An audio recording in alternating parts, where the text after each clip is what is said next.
across Myanmar, we're seeing protesters trying to use different tactics now to avoid violent confrontations with the military junta. But these efforts, they are being complicated, largely because now, for 30 consecutive nights, Myanmar has endured internet shutdowns. On a regular basis, these occur between 1 a.m. and 9 a.m. local time. This according to NetBlocks, who monitor internet connectivity. These shutdowns now happening for over a month with no end in sight and no official explanation. Now, on the 29th night on Sunday, NetBlocks noted something different, that while fixed internet connectivity was restored, they noticed that mobile internet connectivity remained out for a period of over 23 hours, which NetBlocks say was the longest nationwide shutdown incident on record since the Myanmar coup back on February the 1st. So mobile phones in the country remain disconnected. And earlier, I spoke to the CEO of NetBlocks, Toka, and he told me why this development was particularly serious.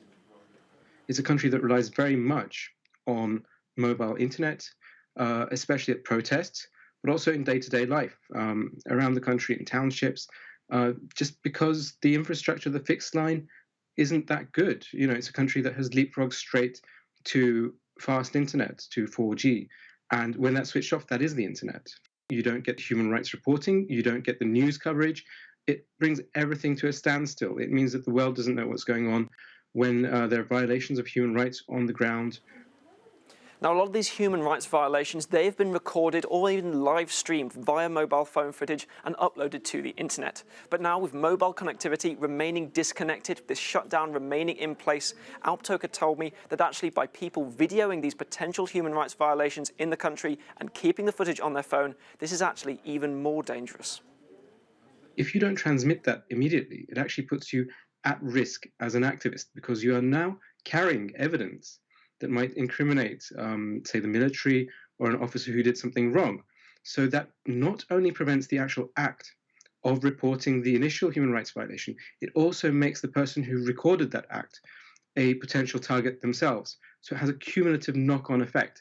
It's actually extremely harmful. So, Alistair, these internet shutdowns in Myanmar are extremely harmful, not just for protesters, but also for the general situation on the ground in the country. And the United Nations, one of many, to reassure the international community and urge them to take further sanctions on the military. Murray Hebert of the Southeast Asia Programme at the Centre for Strategic and International Studies in Washington says resolving the situation in Myanmar is likely to prove extremely difficult. If China, the next door neighbor, and Thailand, Singapore, if some of the countries around them were to introduce sanctions or much harsher policies, that could have an impact. But, you know, I don't, those countries never do that, so I don't expect that to happen. Of course, you have the other option. The United States and China are due to talk in Alaska in the next day or two. And, you know, they're going to be discussing the regional security situation, and I presume Myanmar could be on the agenda. But could China and the U.S. talk about it? It beats me if China would be open to that. Well, you mentioned Myanmar's neighbours and China in particular, and you say, why do you say that they would never rein in the military or put pressure on Myanmar to stop all this? Well, at least part of it is related to the fact that they don't want to have let the U.S., for example, to have more influence in that country.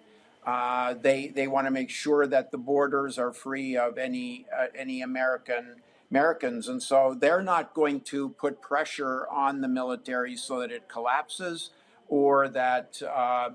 Or that people start flooding into China and as refugees fleeing the junta. So they really need a stable border and are not going to put pressure on the government. That's traditionally how they've handled Myanmar.